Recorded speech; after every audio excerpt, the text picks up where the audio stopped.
Hello students, I am here with a new topic titled as inflation, its types, causes and effects. First of all, we should know what is the inflation, what we mean by inflation.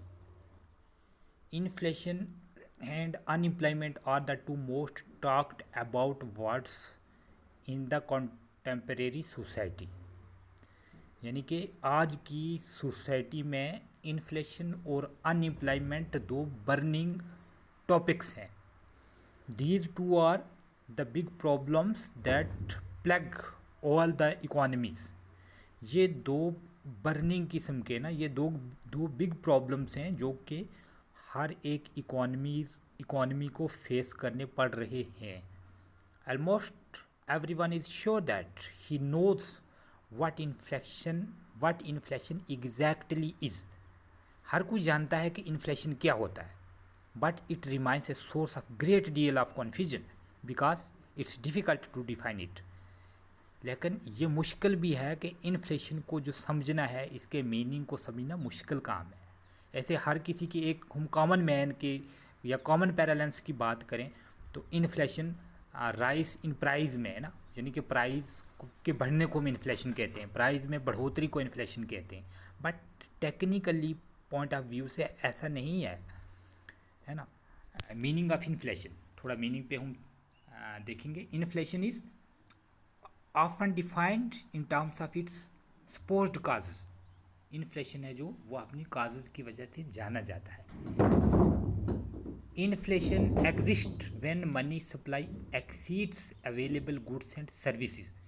Inflation तब होता है जब economy के अंदर या market के अंदर goods की जो सप्लाई है वो कम हो जाए और उसकी जो डिमांड है वो ज़्यादा हो जाए.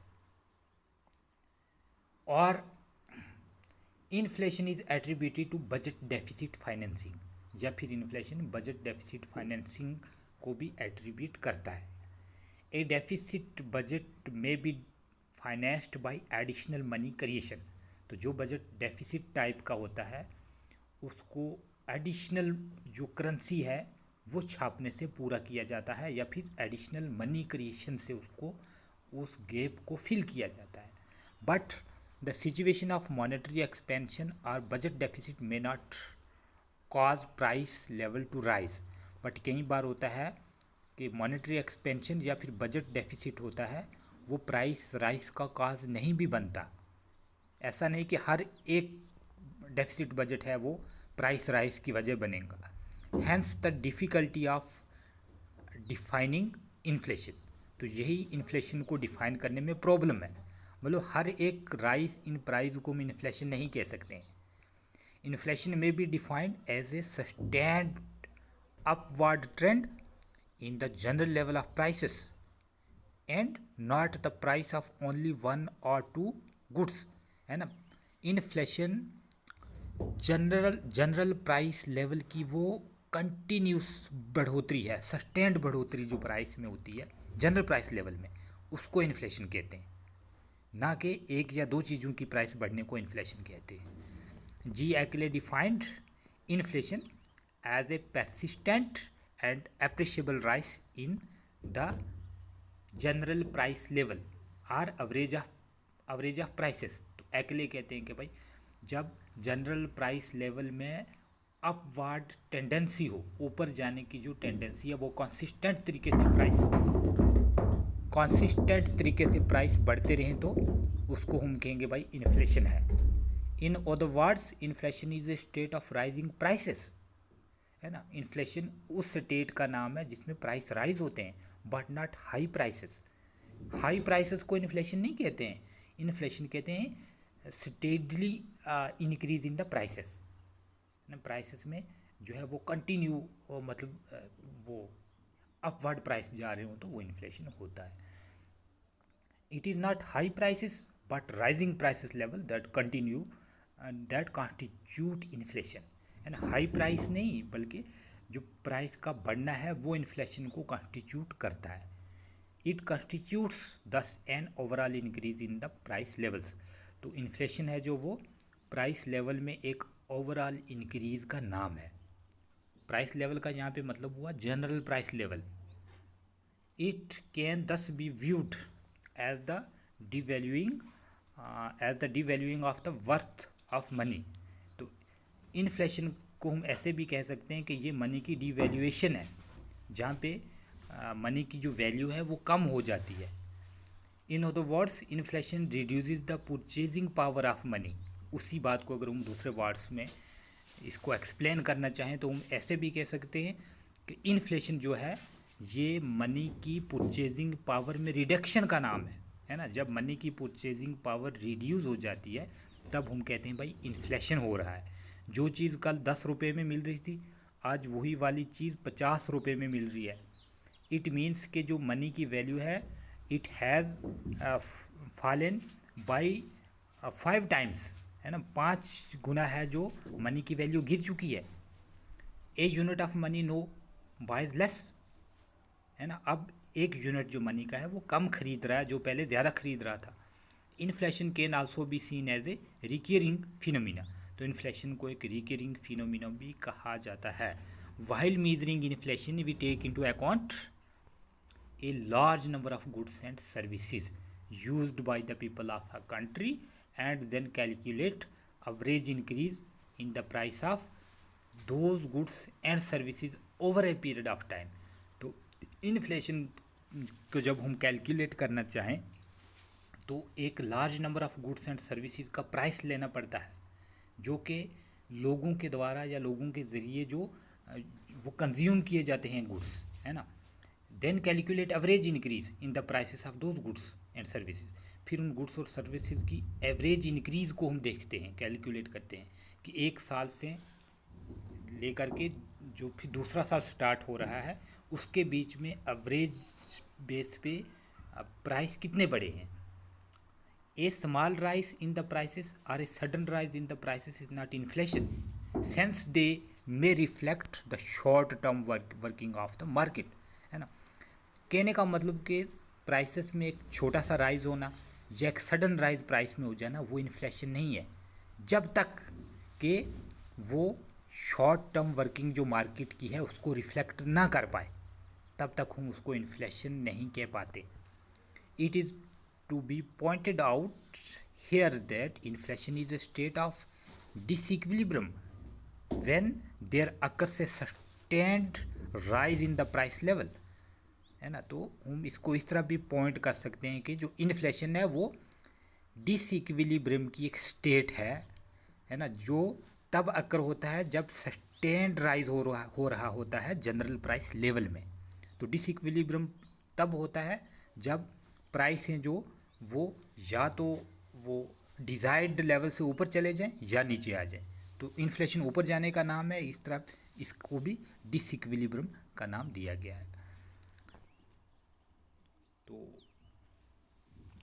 It is inflation if the price of most goods go up, है ना। अगर बहुत सारी चीज़ों के बहुत सारे गुड्स के प्राइस साइमल्टेनियसली ऊपर बढ़ रहे हैं, अपवर्ड ट्रेंड है प्राइस का, तो हम उसको इन्फ्लेशन कह सकते हैं।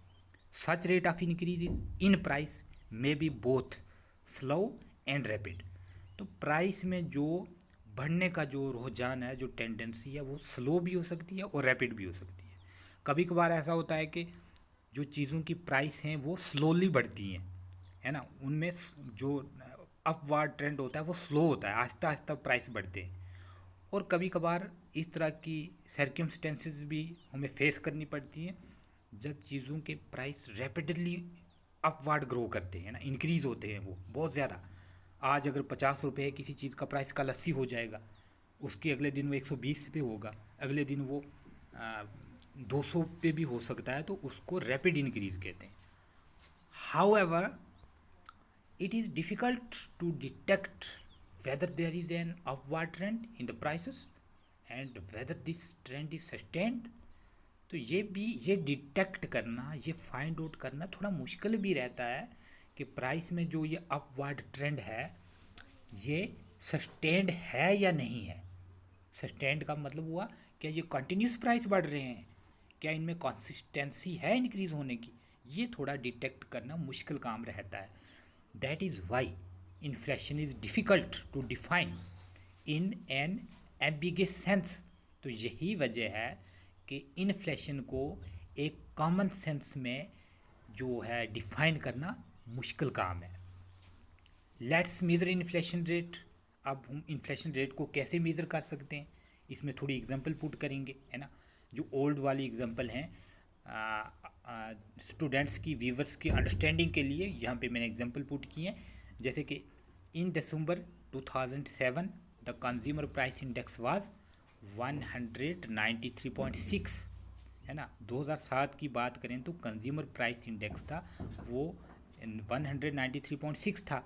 And in December 2008 it was 223.8. तो एक साल के बाद, है ना, दिसंबर 2008 में ये जो प्राइस था कंज्यूमर प्राइस इंडेक्स का जो इन्फ्लेशन ये था 223.8. दस the inflation rate during the last 1 year was, है ना. इसको हम जब एक दूसरे से डिवाइड करेंगे तो ये जो निकला है इसकी average 15.6. As inflation is a state of rising prices, है ना. जैसे हम जानते हैं कि इन्फ्लेशन है जो राइजिंग प्राइसेस की एक स्टेट है, एक सिचुएशन है, एक सर्कमस्टेंसेस है. Deflation may be defined as the state of falling prices but not fall in prices. तो इसी तरह हम डिफ्लेशन को भी फॉलिंग प्राइसेस की स्टेट कह सकते हैं. डिफ्लेशन इज दस द अपोजिट ऑफ इन्फ्लेशन. तो ये तो हमें पता है कि डिफ्लेशन है जो वो इन्फ्लेशन के अपोजिट है. That is a rise in the value of money और purchasing power of the money, है ना. यहाँ पे डिफ्लेशन की थोड़ी इसलिए बात मैंने बीच में की ताकि जो व्यूवर्स हैं, जो स्टूडेंट हैं, उनको थोड़ा ये अंडरस्टैंड करने में थोड़ा इजी रह सके. Deflation is a slowing down of the rate of inflation, है ना. जब इन्फ्लेशन का रेट स्लो डाउन होता है तो उसको हम डिस इन्फ्लेशन कहते हैं, है ना. डिस इन्फ्लेशन का नाम है ये. अब हम आते हैं टाइप्स ऑफ इन्फ्लेशन पे. मीनिंग हमने समझ लिया, थोड़ा टाइप्स को देखेंगे कि इन्फ्लेशन की टाइप्स क्या क्या रहती हैं. As the nature of inflation is not uniform in an economy for all the time, it is wise to distinguish between different types of inflation, है ना. तो जैसे कि इन्फ्लेशन है जो उसकी नेचर यूनिफॉर्म नहीं रहती है इकोनॉमी के अंदर. कहीं पे इन्फ्लेशन किसी और वजह से होता है, कहीं पे उसका काज कोई और हो सकता है. Such analysis is useful to study the distributional and other effects of inflation as well as to recommend anti inflationary policies. तो ये चीज़ समझनी हमें ज़रूरी है ताकि एंटी इन्फ्लेशनरी पॉलिसीज़ को रिकमेंड करने में या उनको फाइंड आउट करने में हेल्प हो सके. इन्फ्लेशन में भी caused by A variety of factors. ये वैरायटी ऑफ फैक्टर्स से ये आ सकता है इन्फ्लेशन इकोनॉमी में. इट्स इंटेंसिटी और पेस में भी डिफरेंट एट डिफरेंट टाइम्स. तो इन्फ्लेशन की जो इंटेंसिटी है या जो इसकी पेस है, इसकी स्पीड है, वो डिफरेंट टाइम के हिसाब से डिफरेंट हो सकती है, डिफरेंट टाइम में डिफरेंट हो सकती है. It may also be classified in accordance with the reaction of the government towards inflation, है ना. तो इसको हम गवर्नमेंट का जो एटीट्यूड होता है या रिएक्शन होता है टैकल करने को इन्फ्लेशन में, उसके हिसाब से भी देख सकते हैं. दस one may observe different types of inflation in the contemporary society. तो हर कोई जो है वो इन्फ्लेशन को डिफरेंट टाइप से क्या कर सकता है, एसेस कर सकता है. जैसे कि ऑन द बेसिस ऑफ काज, है ना, काजेज़ की बेस पे इन्फ्लेशन के क्या टाइप्स रहेंगे वो देखने वाली बात है. नंबर 1 है जिसको करेंसी इन्फ्लेशन कहा गया है. यहाँ पे currency inflation, this type of inflation is caused by the printing of currency notes, है ना. इसका नाम ही जैसे नेम कल्चर इसका करेंसी इन्फ्लेशन है, तो हम समझ सकते हैं कि करेंसी इन्फ्लेशन तभी हो सकता है जब एक इकोनॉमी के अंदर, एक कंट्री के अंदर जो करेंसी है वो ज़्यादा प्रिंट की जाने लगे. मतलब ज़रूरत से ज़्यादा जब करेंसी प्रिंट हो करके आए और वो सर्कुलेशन ऑफ मनी में चले तो वहाँ पे इन्फ्लेशन हो सकता है. वहाँ पे रियल गुड्स एंड सर्विसेज की जो सप्लाई है वो तो नहीं बढ़ी है, बट ओनली जो ये करेंसी है जो सप्लाई मनी सप्लाई है वो बढ़ चुकी हुई है, जिसकी वजह से प्राइस में अचानक से राइज होगा, उछाल आएगा और प्राइस ऊपर जा सकते हैं, है ना। या दूसरे वर्ड्स में हम ये भी कह सकते हैं कि जो कंज्यूमर्स हैं या जो जनरल मासेस है उनके हाथ में पैसे ज़्यादा आ रहे हैं। जो गुड्स और सर्विसेज की जो प्रोडक्शन है वो तो उतनी है, वो नहीं बढ़ी है, बट लोगों के हाथ में पैसे ज़्यादा आ रहे हैं और वो ज़्यादा पैसे से ज़्यादा लोग डिमांड करेंगे। जब डिमांड बढ़ जाएगी तो जाहिर बात है कि तब प्राइस जो हैं गुड्स एंड सर्विसेज के वो सडनली ऊपर जाएंगे और इन्फ्लेशन क्रिएट करेंगे। तो इसका नाम इसीलिए करेंसी इन्फ्लेशन पड़ा। तो उसके बाद जो दूसरी टाइप है, सेकंड है जो टाइप है, वो है credit inflation. Being profit-making institutions, commercial banks sanction more loans and advances to the public than what the economy needs, है ना। जैसे देखो कॉमर्शियल बैंक्स हैं जो वो कई बार ऐसा करते हैं कि ज़्यादा लोन या एडवांसेस सैंक्शन कर देते हैं लोगों को या बिजनेसमैन को, ताकि उनको ज़्यादा प्रॉफिट हो सके, क्योंकि वो इंटरेस्ट पे मनी लेंड कर रहे हैं बैंक्स। तो वो अपना प्रॉफिट अर्न करने के लिए क्रेडिट क्रिएशन ज़्यादा करते हैं, लोन वगैरह ज़्यादा सैंक्शन कर देते हैं। Such credit expansion leads to a rise in price level. तो इस तरह की जो क्रेडिट एक्सपेंशन है जो बैंक्स के द्वारा की जाती है वो प्राइस लेवल को बढ़ा देती है ना। कहने का मतलब वो यही पहले वाला हुआ कि अब भी लोगों के हाथ में पैसा ज़्यादा आ गया है। गुड्स एंड सर्विसेज की प्रोडक्टिविटी नहीं बढ़ी है इन रियल सेंस, बट लोगों के पास जो पैसा है वो बढ़ा है, जिसकी वजह से डिमांड ज़्यादा हो रही है। यहाँ पे डिमांड और सप्लाई के बीच में सीधा गैप है, सप्लाई नीचे है और डिमांड ऊपर चली गई है, एक्सीड कर गई है सप्लाई को, तो तब भी प्राइस राइज होने जो है वो जाहिर बात है। तो इसको क्रेडिट इन्फ्लेशन कहते हैं। नंबर 3 है डेफिसिट इंड्यूस्ड इन्फ्लेशन, है ना। डेफिसिट इंड्यूस्ड इन्फ्लेशन, जब the budget of the government reflects A deficit when expenditure exceeds revenue. तो गवर्नमेंट का जो बजट, वो वाला बजट जिसमें गवर्नमेंट का एक्सपेंडिचर ज़्यादा हो और गवर्नमेंट का रेवेन्यू कम हो, तो उसको डेफिसिट बजट का नाम दिया जाता है। टू मीट दिस गैप, इस गैप को पूरा करने के लिए the government may ask the central bank to print additional money, to print additional currency. तो इस गैप को फिल करने के लिए गवर्नमेंट सेंट्रल बैंक से ये पूछ सकती है, सेंट्रल बैंक को ये कह सकती है कि आप क्या करें, एडिशनल करेंसी को प्रिंट करें, है ना, ताकि ये वाला गैप है जो रेवेन्यू और एक्सपेंडिचर के बीच में, इसको भरा जा सके। Since pumping of additional money is required to meet the budget deficit, है ना। जबकि बजट डेफिसिट को पूरा करने के लिए एडिशनल मनी की ज़रूरत है। Any price rise may be called the deficit induced inflation. तो इस सिचुएशन में, इस तरह की सर्कमस्टेंसेस में जो भी प्राइस में राइज होगा उसको डेफिसिट इंड्यूस्ड इन्फ्लेशन कहा जाएगा। मतलब कि यहाँ पे इन्फ्लेशन का जो काज है ये डेफिसिट बजट रहा है गवर्नमेंट को, और यहाँ पे डेफिसिट फाइनेंसिंग की गई है गवर्नमेंट के ज़रिए। गवर्नमेंट ने अपने इस गैप को फिल करने के लिए डेफिसिट फाइनेंसिंग की है। यहाँ पे करेंसी नोट्स ज़्यादा छुपे हैं पहले से, तो ये भी एक आर्टिफिशियल करेंसी आई, क्योंकि गुड्स एंड सर्विसेज तो उनकी प्रोडक्टिविटी तो पहले जितनी है। तो नंबर 4 है और सबसे इंटरेस्टिंग जो रहने वाला है वो है demand pull inflation. Demand pull inflation मतलब वो वाला इन्फ्लेशन जिसको डिमांड पुल कर रही होती है, जिसको डिमांड खींच रही होती है ना। An increase in aggregate demand over the available output leads to rise in the price level. जब डिमांड सप्लाई को एक्सीड कर जाती है तो उस तरह के जब प्राइस बढ़ते हैं तो उनको डिमांड पुल इन्फ्लेशन कहा जाता है। Such inflation is called demand pull inflation. But why does aggregate demand rise? But question यहाँ पे ये पैदा होता है कि एग्रीगेट डिमांड राइज क्यों होती है। Classical economists attribute this rise in aggregate demand to money supply. जो क्लासिकल इकोनॉमिस्ट हैं वो कहते हैं कि डिमांड तभी बढ़ती है जब मनी सप्लाई बढ़ती है। If the supply of money in an economy exceeds the available goods and services, DPI appears. तो जो ये है डिमांड पुल इन्फ्लेशन है जो ये अपीयर्स हो जाता है इकोनॉमी के अंदर, है ना। जब सप्लाई मनी की ज़्यादा हो जाती है, गुड्स एंड सर्विसेज की जो प्रोडक्टिविटी है या जो सप्लाई है वो कम रहती है या पहले जितनी कांस्टेंट रहती है, तो इकोनॉमी के अंदर DPI means demand pull inflation appears होता है। It has been described by Coulborn as a situation, है ना। कॉलबॉर्न इसको कहते हैं कि ये वाली जो इन्फ्लेशन है ये एक सिचुएशन है। कौन सी? Too much money chasing too few goods, है ना। मतलब ज़्यादा मनी जब एक फ्यू गुड्स का पीछा कर रहे होते हैं तो हम उसको डिमांड पुल इन्फ्लेशन कह सकते हैं।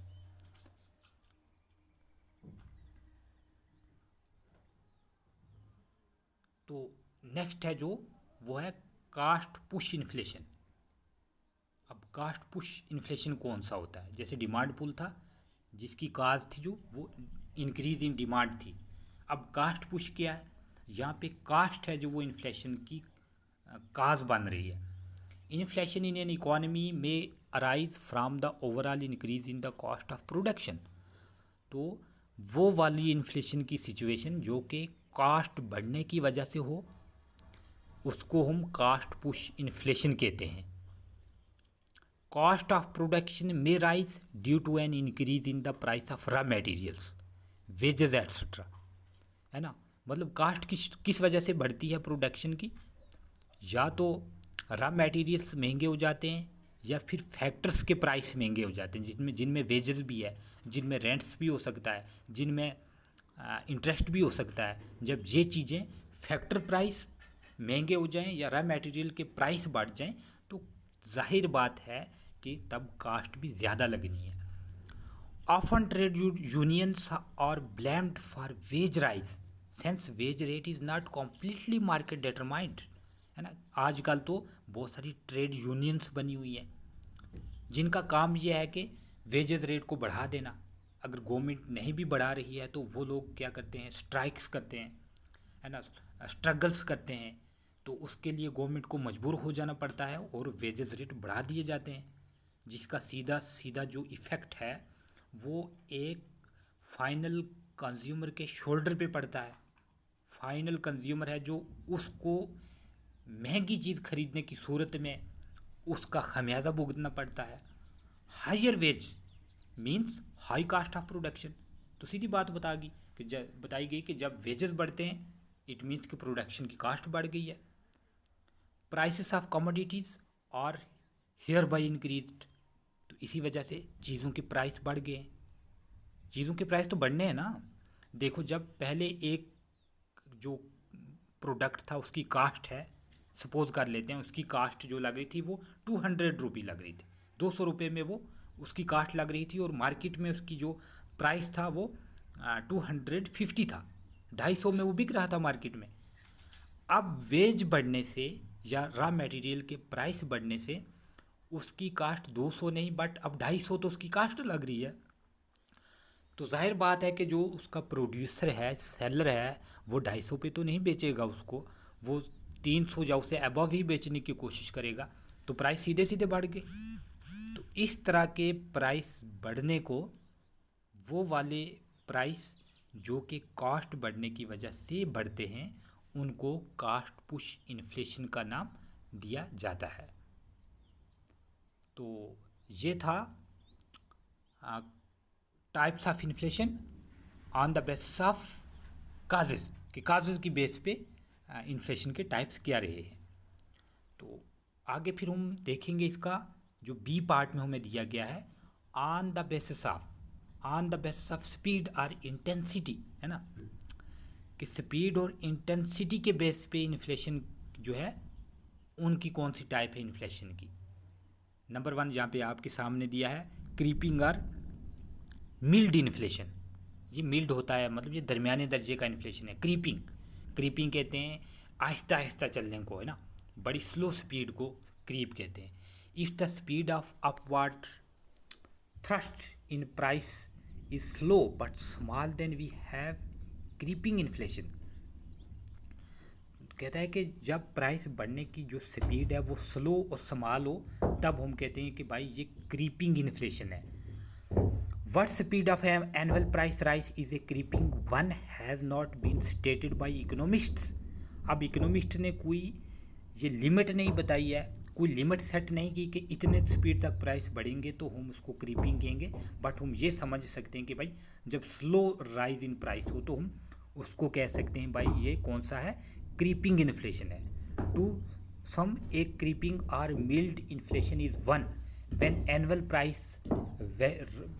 price rise varies between 2% and 3%. If a rate of price rise is kept at this level, it's considered to be helpful for the economic development. तो इस तरह की जब प्राइस स्लो रेट से बढ़ते हैं तो वो इकोनॉमिक डेवलपमेंट के लिए एक गुड साइन होते हैं, अच्छे इंडिकेटर्स भी होते हैं. तो नंबर 2 हम इसकी देखेंगे वॉकिंग इन्फ्लेशन. पहले था क्रीपिंग कि बिल्कुल आहिस्ता आहिस्ता चलना, अब वॉकिंग पे बात आ गई. वॉकिंग मीन्स कि अब इन्फ्लेशन जैसे एक इंसान के चलने की है ना, एक व्यक्ति के चलने का जो स्पीड होती है. If the rate of annual price increase lies between 3% and 4% per annum, then we have a situation of walking inflation. तो उस तरह की सिचुएशन को हम वॉकिंग इन्फ्लेशन का नाम दे सकते हैं. When mild inflation is allowed to fan out, walking inflation appears. जब मिल्ड इन्फ्लेशन को इकोनॉमी के अंदर चलने दिया जाता है तो उससे क्या निकलता है, एक वॉकिंग इन्फ्लेशन बर्थ लेता है. These two types of inflation may be described as moderate inflation. तो इस तरह की इन्फ्लेशन को मॉडरेट इन्फ्लेशन का नाम दिया जाता है. तो वीवर्स हम अब थर्ड पॉइंट पे आएंगे जिसको हम कहते हैं गैलोपिंग एंड हाइपर इन्फ्लेशन. इसको गैलोपिंग और हाइपर इन्फ्लेशन कहा जाता है. तो आप समझ सकते हैं कि हाइपर इन्फ्लेशन तभी कहा जाएगा जब इसकी स्पीड अपवार्ड जाने की, ऊपर जाने की स्पीड है वो बहुत ज़्यादा रहेगी. वॉकिंग इन्फ्लेशन में भी कन्वर्टेड इनटू रनिंग इन्फ्लेशन है ना. जब वॉकिंग इन्फ्लेशन इकोनॉमी में होता है जो अभी हम पढ़ के आए तो ये एक रनिंग इन्फ्लेशन को क्रिएट करता है. Running inflation is dangerous. ये बात याद रखनी कि जो रनिंग इन्फ्लेशन होता है, जो बहुत ज़्यादा जब प्राइस तेज़ी से बढ़ रहे होते हैं तो वो इकोनॉमी के लिए डेंजरस है. If it is not controlled it may ultimately be converted to galloping or hyper inflation. तो ये गैलोपिंग या हाइपर इन्फ्लेशन को भी बर्थ दे सकता है अगर इसको टाइम रहते हुए कंट्रोल ना किया जाए. It is an extreme form of inflation when an economy gets shattered. तो इस तरह का जो इन्फ्लेशन है ये बड़े एक्सट्रीम टाइप का होता है जब इकोनॉमी पूरी तरह से हिल जाती है. Inflation in the double or triple digit range of 20, 100 और 200% per annum is labelled as galloping inflation. तो इस तरह के जो इतनी ज़्यादा रफ्तार से बढ़ता है उसको गैलोपिंग इन्फ्लेशन का नाम दिया जाता है, which is most dangerous for economy. तो लास्ट में जो है वो गवर्नमेंट्स रिएक्शंस टू इन्फ्लेशन. तो गवर्नमेंट का रिएक्शन इन्फ्लेशन के लिए जो रहता है, इन्फ्लेशन सिचुएशन में बी ओपन और सुप्रेस्ड. इन्फ्लेशन की जो सिचुएशन ये ओपन भी हो सकती है और सुप्रेस्ड भी रह सकती है. कई बार गवर्नमेंट इसको छुपा भी सकती है because of anti inflationary policies passed by government. Inflation may not be an embarrassing one. Inflation embarrassing one नहीं हो सकता है. For instance increase in income leads to an increase in consumption spending which pulls the price level up. जब income बढ़ती है तो consumption बढ़ जाता है जो प्राइस को ऊपर लेके जाता है. If the consumption spending is countered by the government where price control and rationing device है ना. जब ये कंजप्शन स्पेंडिंग को गवर्नमेंट काउंटर करे है ना, बहुत सारी प्राइस कंट्रोल के मेजर्स से या रेशनल डिवाइस से, तो इन्फ्लेशनरी सिचुएशन में भी कॉल्ड ए सुप्रेस्ड वन. तो इन्फ्लेशनरी सिचुएशन को सुप्रेस्ड वन कहा जाएगा, यानी कि गवर्नमेंट कंट्रोल कर रही है इन्फ्लेशन को. Once the government curbs are lifted, जब गवर्नमेंट की जो ये कर्व्स जो हैं गवर्नमेंट ने मेजर्स लगाए थे, चेक लगाए थे, उनको लिफ्ट किया जाए, the suppressed inflation becomes open inflation. तो ये सुप्रेस्ड इन्फ्लेशन ओपन इन्फ्लेशन बन जाता है. Open inflation may then result in hyper inflation.